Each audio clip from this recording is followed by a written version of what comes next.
Hello and a very warm welcome to the Sacred Womb podcast, where we talk about all things to do with befriending our menstrual cycle, deeply healing both our feminine and masculine aspects, and how we can indeed utilise our cyclical nature as a natural spiritual pathway that's encoded within our bodies. I'm your host, Melanie Swan, and you can also go to thesacredwomb.com for more information and loads of fantastic free resources. And welcome back everyone to episode 20 of the Sacred Womb podcast. And this is actually part 4 of a 7-step process on manifesting with the menstrual cycle, where I take you through a process, 7 steps to help you tune into your menstrual cycle. This is a cycle of creation in order to create things in your life, things that you want to do. So I know some of you have got going already. Thank you so much for your emails. I feel really inspired and intrigued and curious as to how this is panning out for you. Some of you email me. I really encourage you to, I really like that, and I can reply to a certain amount, but I really encourage you to post in the Sacred Womb private Facebook group. It is a private group, so nobody but those in the group see what you post, and I really encourage you to interact in there. Do tag me, I do respond quickly. Okay, so what have we got so far? We've had reflect, then rest and let flow. So reflect was our premenstrual time, rest and let flow is our moon time, and then we envisioned. Okay, and now we come to intention. And to start off, I would like to read you a poem that I wrote a few years ago that came with the inspiration for the Sacred Womb site and this womb work for me. So I want to read this to you because I feel it's quite inspiring. It was for me anyway, to go beyond my limits. And as we're creating, I want to encourage you to go beyond what you think has been possible or what you've experienced as possible so far. I think it's pretty inspiring, and it comes with an energy behind it. So if you can listen somewhere that you're relaxed, and see if you can take the words in and feel the resonance of them in your body. Okay. Here it is. It's called It's Time to Shine. See the moon shine, regardless of phase. This is your time, beauty, to shine in all ways. No more push on regardless, no more have-tos or shoulds. This is your time, beauty, to be as wild woods. From the depths of your soul, go with your flow.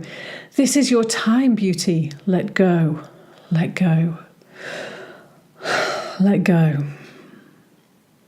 Your womb is the void from which you create. This is your time, beauty, to connect and activate. Be lovingly ruthless as you intuit your way. This is your time, beauty. Don't waste another day. So shine, beauty, shine. This is your time. This is your time. This is our time.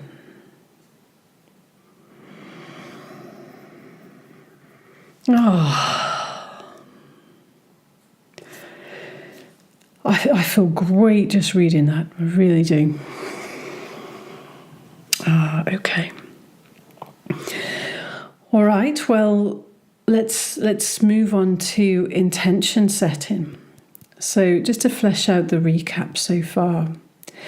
So if we've reflected and worked out what does and doesn't work for us this month or just generally, We've used our premenstrual time to really, we haven't got a filter on then to just get it out and be honest with ourselves.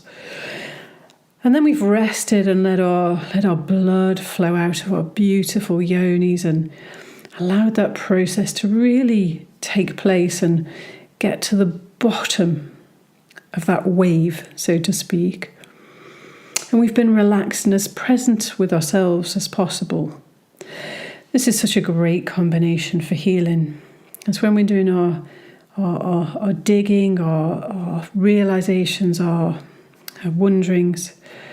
It's what I found is it's not till we can relax and be present with ourselves that the emotional charge can actually leave our cells, and our moon time helps that process happen. We don't have to keep digging or prodding our psyches or psyches. Blimey, we don't have to keep prodding and digging our psyches all the time. We need time to rest and leave ourselves alone and give ourselves a break. Basically, I find that very, very helpful. I'll do another podcast on ego, actually, because we tend to get lost with trying to get rid of our ego or say, no, it's just our ego, and it gets quite a bashing. So actually we need an ego. It's a bridge. So I'll do another podcast on that soon. And so we've rested and let ourselves flow. And then we've envisioned, again, got honest with ourselves and dug deep and reached within for answers and guidance. Then we'll have a pretty clear idea of what we want to create. And so when it actually comes to setting our intention, this should be pretty easy if we've done all those steps. But before I give you the exercise, I want to note that when we run an intention throughout the month, it really can help us be more conscious of our actions and where we put our energy.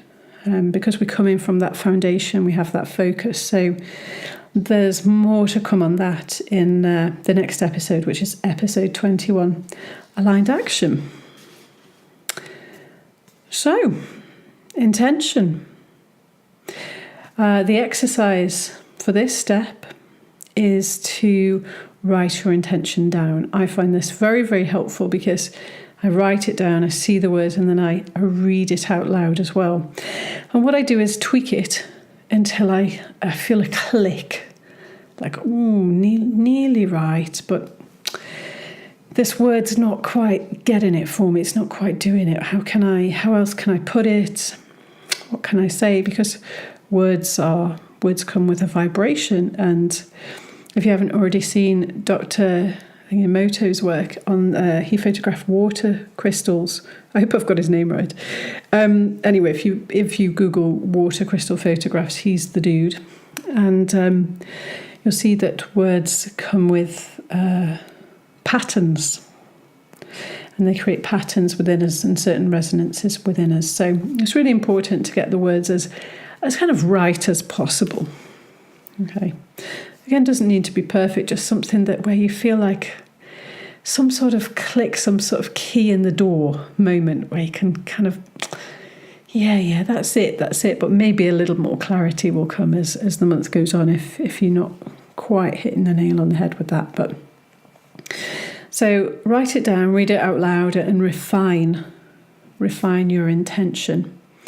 And then I always quite like to add, not quite like, but always add. I always add a request that Spirit, the Great Spirit, adds infinite wisdom and expanded consciousness to bring this fabulous idea into reality with me.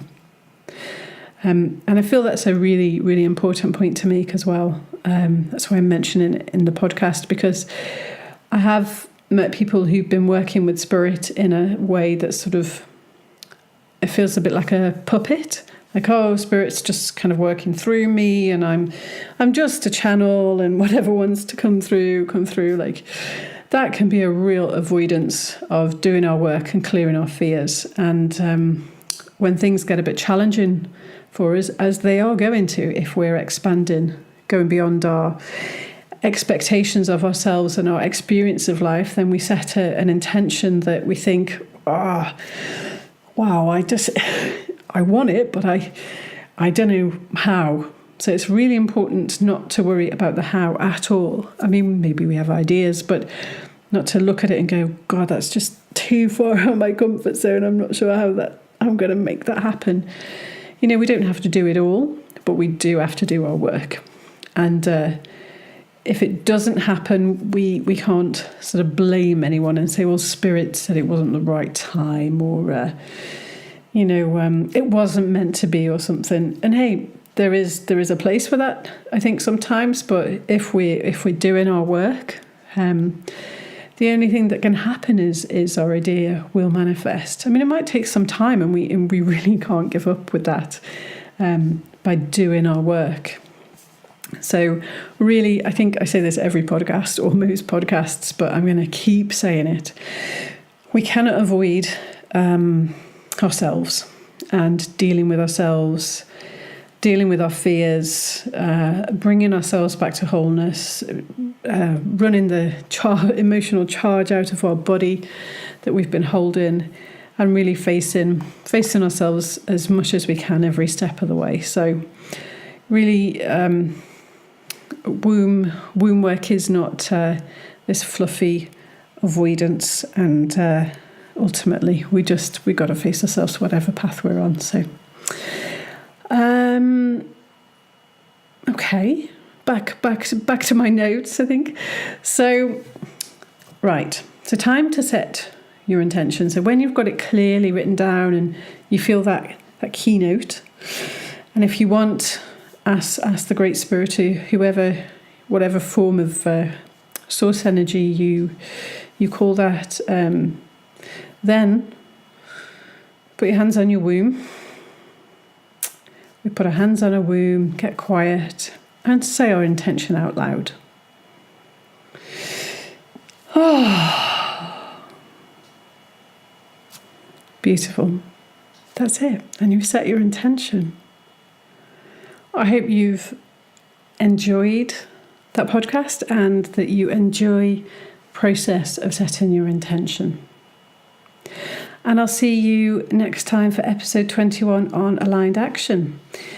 And a quick reminder that whole process, in fact it's 9 steps, is in the online Moon Lodge. And there's videos and guided practices and live workshops to help you implement that. So you can find out more details at theonlinemoonlodge.com. And as I said before, do post in the Facebook group, keep your questions, keep your reflections coming. I'm loving this process. See you next time. I really hope you enjoyed the podcast and that you got some useful tips out of it that can make a genuine difference in your daily life. And if you'd love to work deeper with this stuff, then do head on over to thesacredwomb.com, where you can sign up to receive the weekly newsletter and an invite to our private Facebook group, where you can share, learn and grow with like-minded women in a safe, supported space. Thank you so much for tuning in. Do leave us a rating, and your comments are very, very welcome. And I'll see you next time.